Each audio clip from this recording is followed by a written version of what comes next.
बिहार लोक सेवा आयोग पटना की तरफ से जो है बीपीएससी की परीक्षा में अब जो है जो एमसीक्यू क्वेश्चन होता था उसमें जो है बदलाव कर दिया गया है। तो अब आगामी बीपीएससी की जो परीक्षा होनी है, अब देखिए 5 विकल्प कर दिया गया है। तो 5 विकल्प है, ऐसे में 5 विकल्प में 5वां विकल्प जो है नॉट अटेम्प्टेड का होगा। मतलब है कि किसी प्रश्न का उत्तर अगर नहीं देते हैं तो इस विकल्प को जो है भरना अनिवार्य है। मतलब 4 ऑप्शन में से अगर चारों ऑप्शन का आंसर नहीं देना है आपको, तो 5वां ऑप्शन आपको जो है सेलेक्ट करना है। ऐसा बीपीएससी की तरफ से देखिए एक नोटिस जारी किया गया है, जिसमें साफ-साफ कहा गया है कि बिहार लोक सेवा आयोग द्वारा आयोजित एमसीक्यू बहुविकल्पी आधारित परीक्षाओं की उत्तर प्रणाली को अधिक सुव्यवस्थित, पारदर्शित एवं अभ्यर्थी अनुशासन सुनिश्चित करने के उद्देश्य से संशोधित किया गया है। पूर्व व्यवस्था के अंतर्गत प्रत्येक प्रश्न के लिए 4 विकल्प ए, बी, सी, डी उपलब्ध कराए जाते थे, जिनमें से किसी एक विकल्प का चयन करना अनिवार्य नहीं था। इसके परिणामस्वरूप अनेक अभ्यर्थी कई प्रश्नों को अनुत्तरित छोड़ देते थे।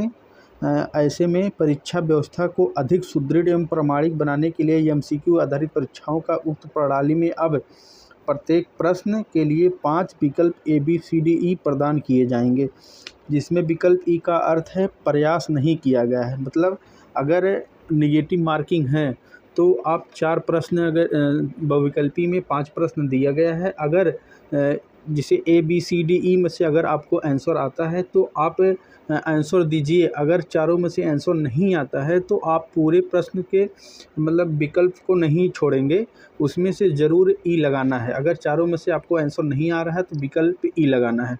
अगर ए, बी, सी, डी में से किसी का आंसर आ रहा है, जैसे ए, बी, सी, डी, अगर इन चारों में से अगर आपको आंसर आ रहा तो किसी को भी आप लगा सकते हैं।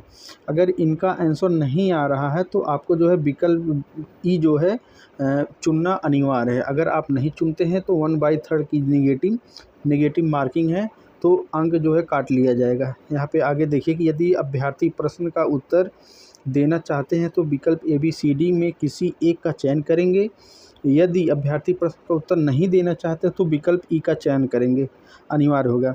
यदि कोई अभ्यर्थी पांचों विकल्प ए, बी, सी, डी में किसी का भी चयन नहीं करता है तो ऐसे में अनुत्तरित प्रश्न पर नकारात्मक अंकन करते हुए 1/3 की कटौती की जाएगी। यह संशोधित व्यवस्था आगामी परीक्षाओं में भी जो है प्रभावी होगा।